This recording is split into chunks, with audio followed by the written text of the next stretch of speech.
Good morning, everyone. Today we will be continuing on in our series in Genesis chapter 35. So we'll look at Genesis chapter 35, verses 1 through 15. I'll go ahead and read it. God said to Jacob, "Arise and go to Bethel. Settle there and make an altar there to the God who appeared to you when you fled from your brother Esau." So Jacob said to his household and all who were with him, "Put away the foreign gods that are among you, and purify yourselves, and change your clothes. Then come, let us go up to Bethel, that I may make an altar there to the God who answered me in the day of my distress, and has been with me wherever I have gone." So they gave Jacob all the foreign gods that they had, and the rings that were in their ears. And Jacob hid them under the tree that was near Shechem. As they journeyed, a terror from God fell upon the cities all around them, so that no one pursued them. Jacob came to Luz, that is Bethel, which is in the land of Canaan, he and all the people who were with him. And there he built an altar and called the place El Bethel, because it was there that God had revealed himself when he fled from his brother. And Deborah, Rebekah's nurse, died, and she was buried under an oak below Bethel. So it was called Alon Bakoth. God appeared to Jacob again when he came from Padan Aram, and he blessed him. God said to him, "Your name is Jacob. No longer shall you be called Jacob, but Israel shall be your name." So he was called Israel. God said to him, "I am God Almighty. Be fruitful and multiply. A nation and a company of nations shall come from you. The kings shall spring from you. The land that I gave to Abraham and Isaac I will give to you, and I will give the land to your offspring after you." Then God went up from him at the place where he had spoken with him. Jacob set up a pillar in that place where he had spoken with him, a pillar of stone, and he poured out a drink offering on it and poured oil on it.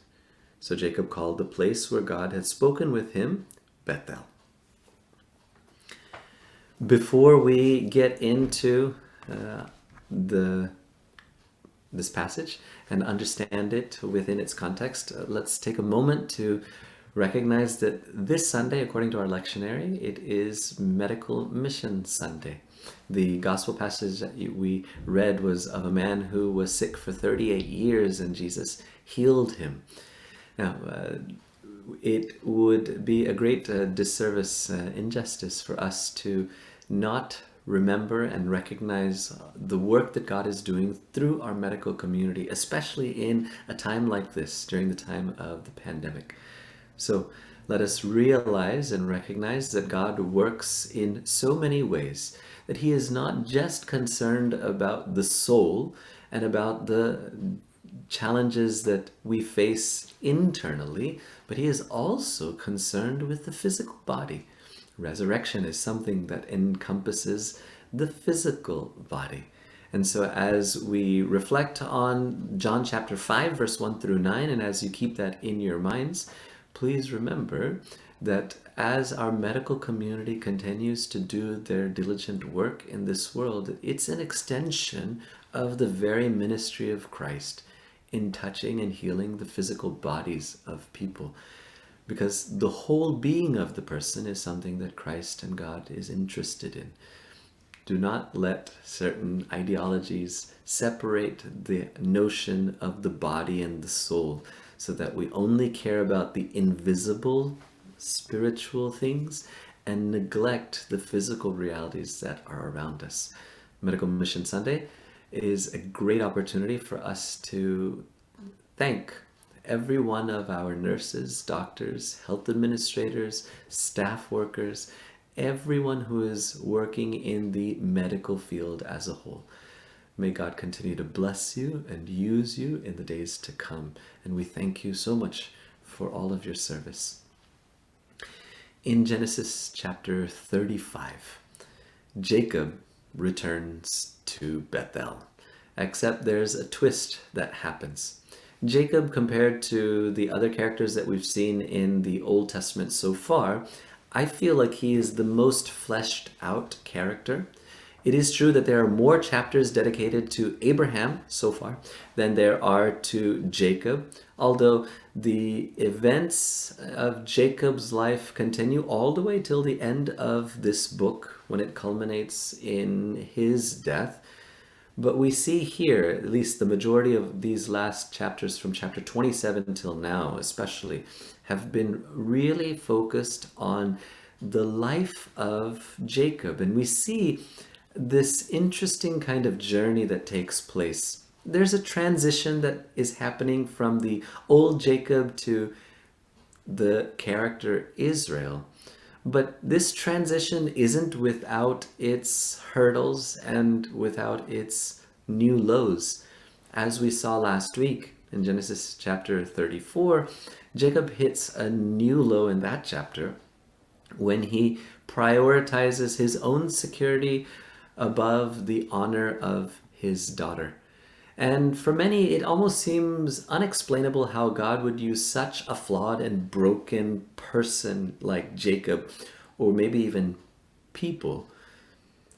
We talked briefly about this this morning when we were talking about the teachings regarding the Bible on predestination and how does it work when it comes to election. And sadly, yet understandably, there are many Christians who struggle with understanding this concept of why God or how God could choose certain individuals like the ones that we read about.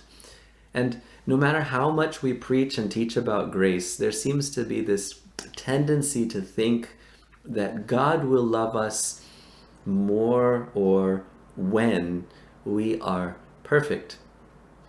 And even we might gauge our own love for God by looking to see at how flawlessly we live our life.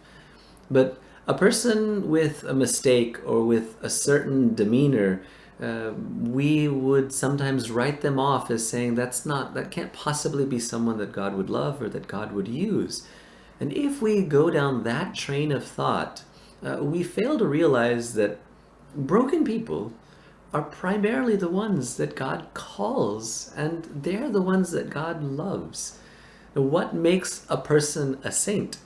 Well, probably, I think, two things.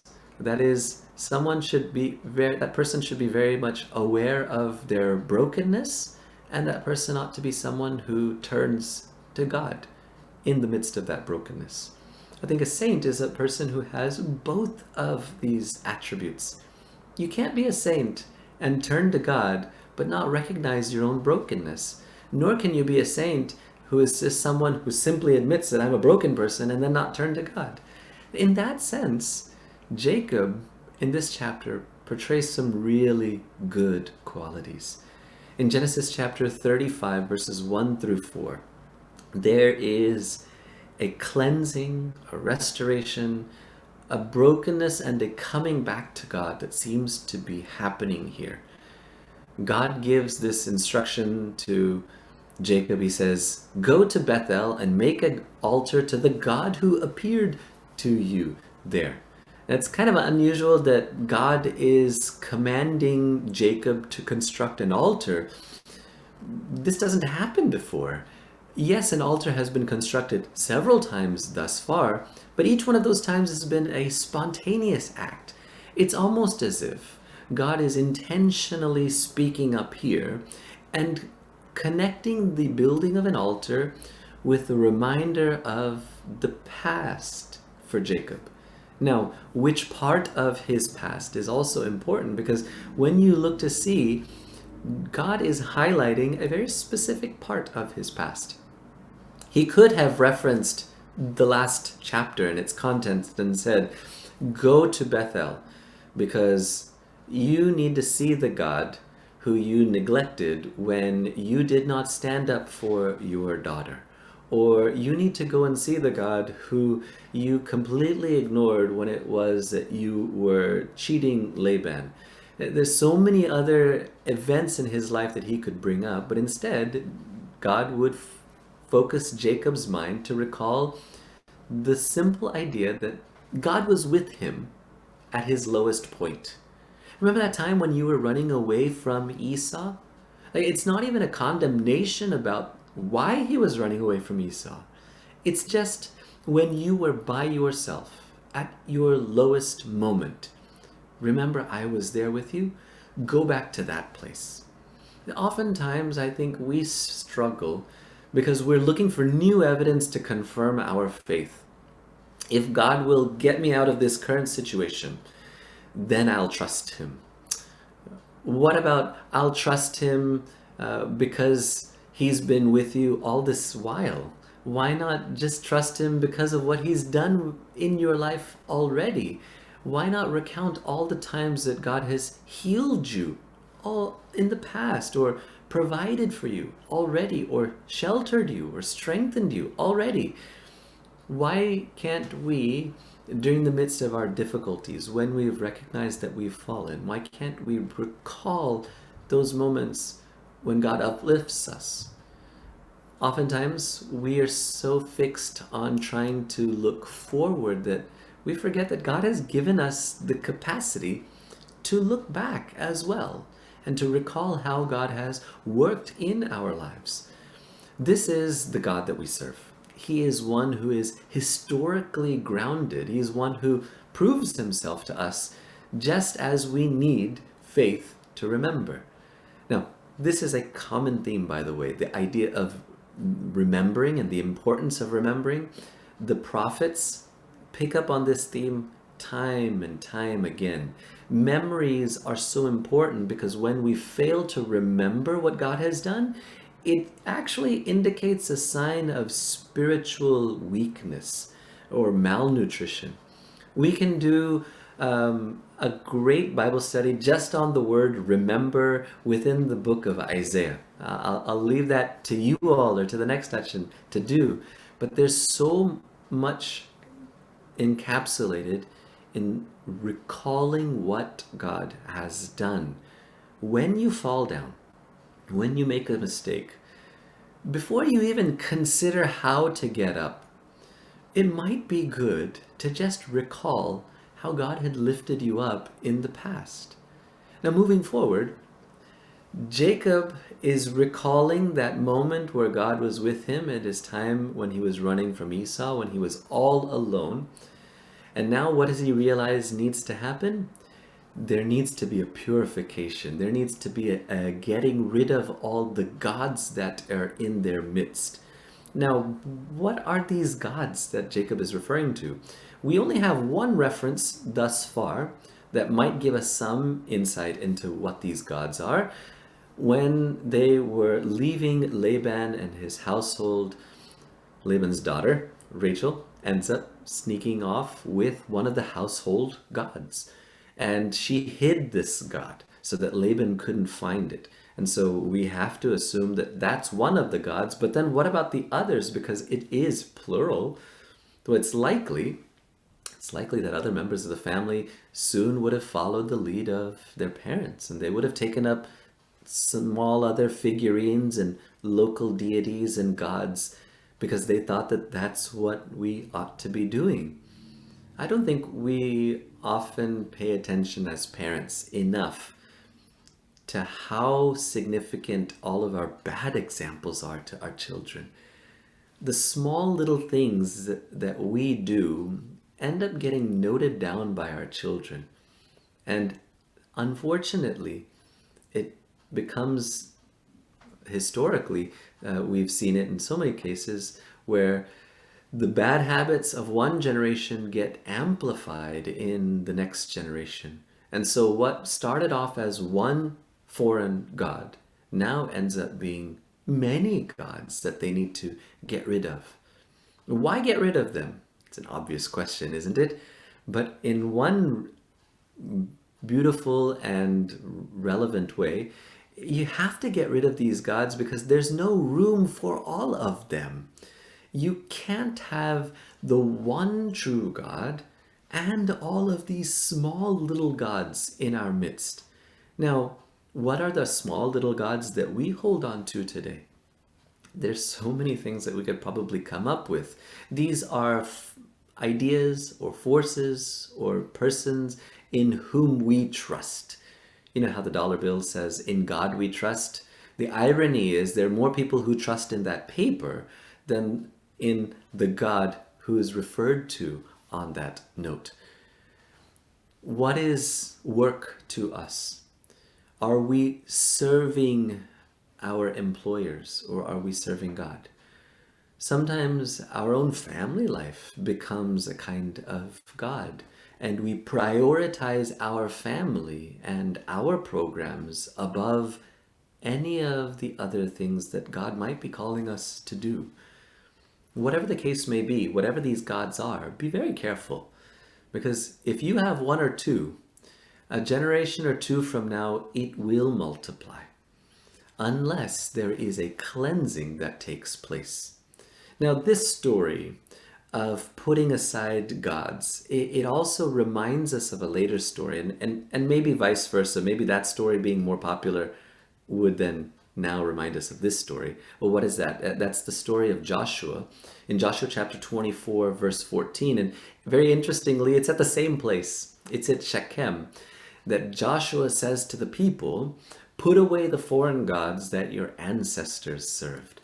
And later on, he would go to say, "Choose this day whom you will serve."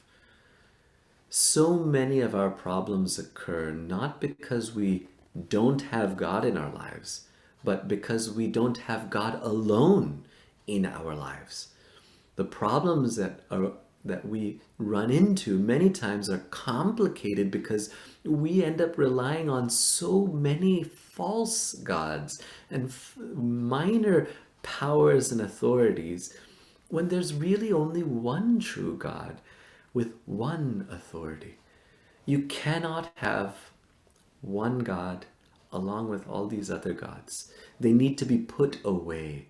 And this putting away of the gods, it's not a one-time event and you're done, hallelujah, praise the Lord, and then you just kind of go on your merry way. No, it's a constant thing that needs to happen. In 1 Samuel chapter 7, verse 3, there, and this occurs after the time of Joshua, this is as the community is starting to come together. Samuel says, "Then Samuel said to all the house of Israel, if you are returning to the Lord with all your heart, then put away the foreign gods and the Astartes from among you. Direct your heart to the Lord and serve him only. He will deliver you out of the hand of the Philistines." So Israel put away the Baals and the Astartes, and they served the Lord only. Now I think the name of Jacob being changed to Israel carries a bit more of a punch, I think. And by the way, if you continue on in 1 Samuel chapter 7, verse 3, you'll see another reminder that is set in place where Samuel takes a stone and calls it Ebenezer. "Here I raise my Ebenezer" is a line from a very familiar hymn that we many times sing. It's supposed to serve as a mnemonic device, as a device to help aid the memory so that they would recall the time when God was with them and when they've made this decision. Let's move forward. In Genesis chapter 35, verses 5 through 8, they bury these gods. That's kind of significant, though some translations will say hid.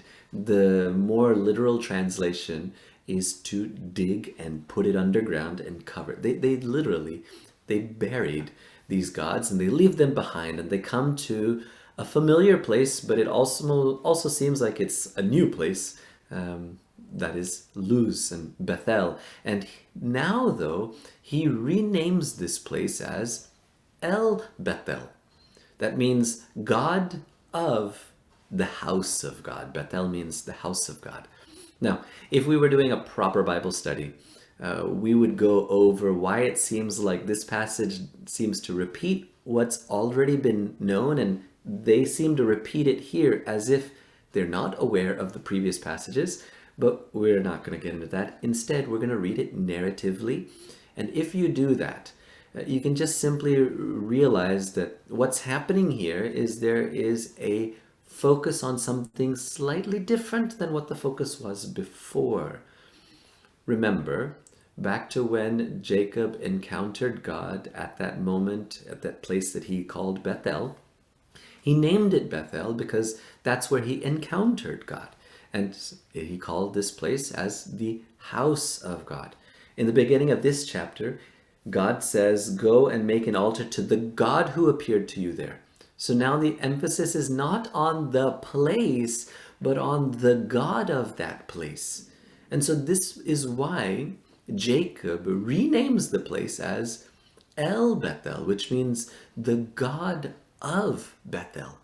Now, we've talked about Bethel before, the idea of encountering God in an unexpected place, in a secular space. It was the land of Canaan. No one would have thought that you would meet God there, but that's where he did, in fact, encounter God.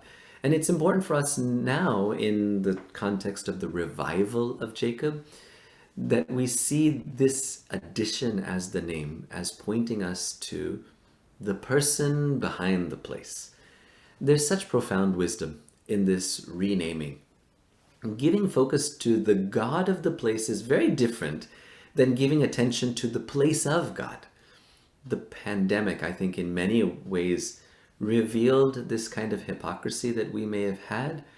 There have been cries and protests over the love concerning the place of God, perhaps more so than love of the God of the place.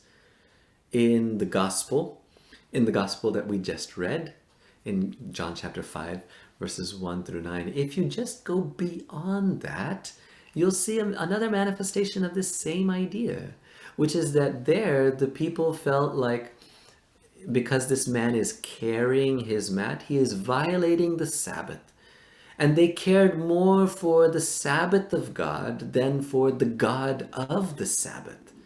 Sometimes we care more about the traditions of God than the God of the tradition. Sometimes we care more about the place of God than the God of the place.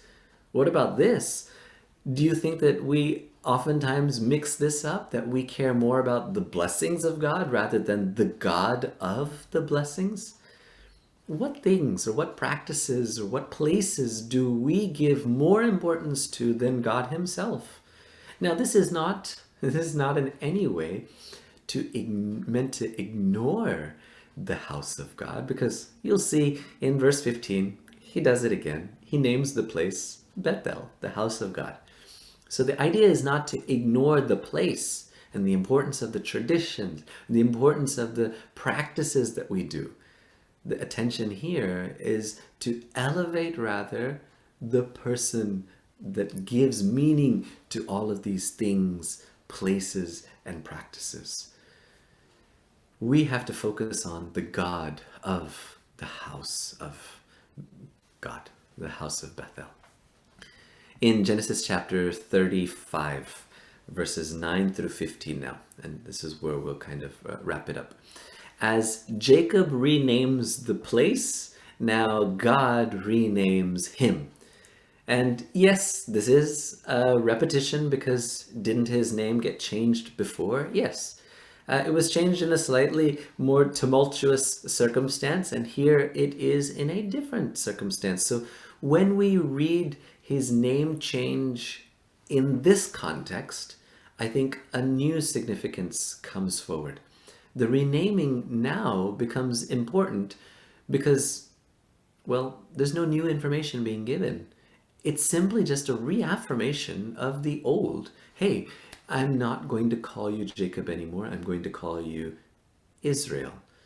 This idea, I think, kind of manifests itself like this. Sometimes when we face struggles, we need to be reminded that God calls us, that he chose us, that he transforms us. But it's just this idea of being reaffirmed that the changes that are happening are God intended changes. He will direct those changes.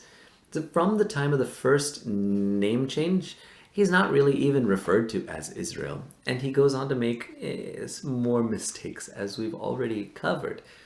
God saying his name change again, it's a reaffirmation of the promise of God to him. And he backs it up by reaffirming the actual promises. See, sometimes trusting in God means that we just need to be reminded of our calling or our being renamed. Think back to the time where Peter denies Jesus, when he is out fishing and he casts his net, and the resurrected Jesus stands on the shore and tells him to cast his net on the other side and he'll catch enough and more fish, 153 according to John. Interestingly, he's specific. As he does that, the reader is made very aware, the attentive reader is made very aware that in the mind of Peter, he would have recalled his own initial calling. The initial calling of Peter was that same scenario played out. When we face struggles, and none of us are perfect, and so when we fall down, when we fail, when we sin or make a mistake, be reminded that God has called you, that God is the one who has given your name. I know it doesn't feel like it perhaps at times, but it is God who calls, and if God is the one calling, we can be sure in the fact that He will bring to completion the work that He has planned for us. In another way, let's connect it to our own baptisms. At baptism, we're given a name. There's a naming portion of the liturgical service. When we recall our own name, do we hear that God is the one calling us? That it is Him who has established us, and it's Him who guides our path. As Jacob is renamed again, God reaffirms along with it all the vast promises made not only with him, but with Abraham before him. It's interesting because the life of Jacob is the focus of all of these chapters, but it's really still just a part of the promise. The irony is that God is giving him all these promises, but he himself is a minor character in the grand scheme of what God is doing. And so this is the beautiful thing, that the love that God is showing to Jacob is the love of being invited into the promises of God, into the mission of God. I recall a friend who was remembering the life of his late father. And he would recall that some of his fondest memories of his father was when his father was working and his father would call him to come and work alongside him. And the friend knew that he was too young to be of any real help. The dad was the expert in this, and he knew exactly what to do. He knew where all the tools were. He didn't need his help. He could have done it completely on his own. But yet the father called the son to just come and join him. And the success of the project was completely determined on the skill level of the father. But there was such a joy and dignity brought to the son when he was able to engage in the father's work. All of us have been given a new name in Christ, and we ought to be able to hear the promises that God reaffirms to each one of us, that we too are called to be part of that marvelous ministry, that marvelous plan that God is doing in this world. As Jacob was a broken person, he returns to God. He returns to the God of Bethel. Let us pray that we would hear the promptings of the Holy Spirit in our lives, and that we too would return to the God of Bethel. That we would put aside all the other foreign gods that may be in our midst. We would purify ourselves, change the clothes, come to Him, worship Him, receive those promises and understand our role within those promises, and then go on and carry out the ministry of God. May the good Lord strengthen us to be a part of that grand story, now and always. Amen.